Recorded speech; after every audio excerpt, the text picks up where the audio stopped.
नमस्कार दोस्तों, जय हिंद। दोस्तों, रूस ने भारत के सामने वीजा झंझट खत्म करने का एक प्रस्ताव रखा है।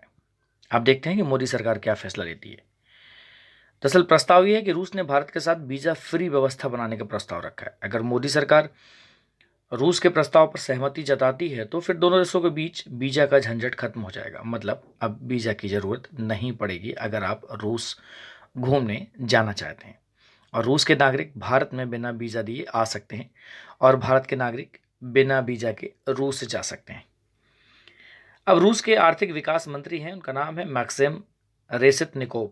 इन्होंने कहा कि रूस ने भारत के साथ एक ऐसी व्यवस्था का प्रस्ताव रखा है जो दोनों देशों के पर्यटकों को समूह में यात्रा करने पर बिना वीजा के एक दूसरे के देशों में जाने की अनुमति देता है। याद रखना, यात्रा समूह में करनी होगी, ग्रुप में करनी होगी। इससे पहले भी रूस ने भारतीय पासपोर्ट धारकों को इलेक्ट्रॉनिक वीजा जारी करना शुरू कर दिया है, जिसे ई वीजा कहते हो आप, जो लोगों को व्यापार की यात्राओं के लिए या फिर अतिथि यात्राओं के लिए या पर्यटन जैसे विभिन्न उद्देश्यों के लिए यात्रा वीजा जल्दी प्राप्त करने में मदद करता है। रूस ने यह भी कहा है कि मॉस्को पहले ही चीन के साथ इस तरह की योजना शुरू कर चुका है। उन्होंने कहा कि भारत इसके बाद है और हमने उन्हें एक प्रस्ताव भेजा है और फिलहाल इस पर राजनयिक चैनलों के माध्यम से बातचीत चल रही है। अब इस बातचीत की गति को उन्होंने कहा आगे बढ़ना है। देखिए, रूस का पर्यटन उद्योग पर्यटकों की संख्या को कोविड महामारी से पहले के स्तर पर बाहर करने की चुनौती का सामना कर रहा है और जो यूक्रेन संघर्ष से भी प्रभावित हुआ है। तो 1 अगस्त को रूस और चीन ने जो टूरिस्ट ग्रुप है उनके लिए वीजा मुक्त यात्रा समझौते को बहाल कर दिया।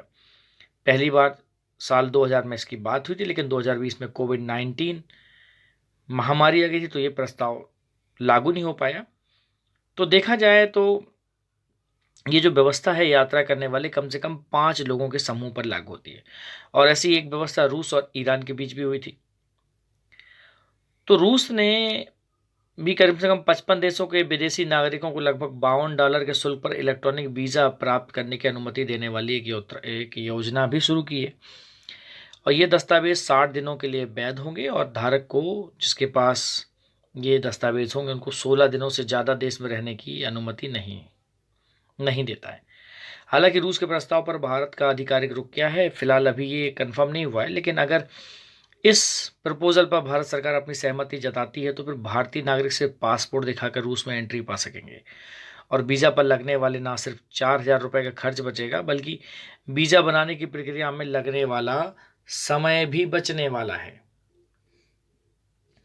तो अब अगर आप विदेश घूमने की तैयारी कर रहे हैं तो 57 देश ऐसे हैं जहां वीज़ा अप्लाई करने की परेशानी से आप बच जाएंगे। जी हाँ, तो यह है भारतीय पासपोर्ट पर वीज़ा फ्री एंट्री मिलती है और यह वीज़ा ऑन अराइवल का ऑप्शन दिया जाता है। जब भी किसी भारतीय को जब किसी दूसरे देश की यात्रा करनी होती है तो उसका पासपोर्ट सबसे अहम डॉक्यूमेंट्स बन जाता है। दरअसल कितने देश आपके देश के यात्रियों को कितनी सुविधा दे रहे हैं यह आपके पासपोर्ट की जो ग्लोबल रैंक होती है उसके अनुसार तय होता है और ऐसे में ये रिपोर्ट तय करता है हैंडले पासपोर्ट इंडेक्स और इस रैंकिंग में भारत अभी 80वें पायदान पर पहुंच गया है। तो अभी मौजूदा समय में भारतीय पासपोर्ट धारकों को 57 देशों की यात्रा के लिए वीज़ा अप्लाई करने की जरूरत नहीं पड़ती है और अभी रूस भी अगर हो गया तो ये 58 हो जाएंगे। इन देशों में भारतीयों को वीज़ा फ्री एंट्री मिलती है और ये वीज़ा ऑन अराइवल की सुविधा होगी। अराइवल का मतलब है देश में पहुंचने के बाद एयरपोर्ट पर ही आपको तुरंत वीज़ा दे दिया जाता है। इसकी प्रक्रिया भी आसान होती है जिससे यात्रियों को काफ़ी फ़ायदा मिलता है कि अब उनको एम्बेसी के वगैरह के चक्कर नहीं लगाने होते हैं।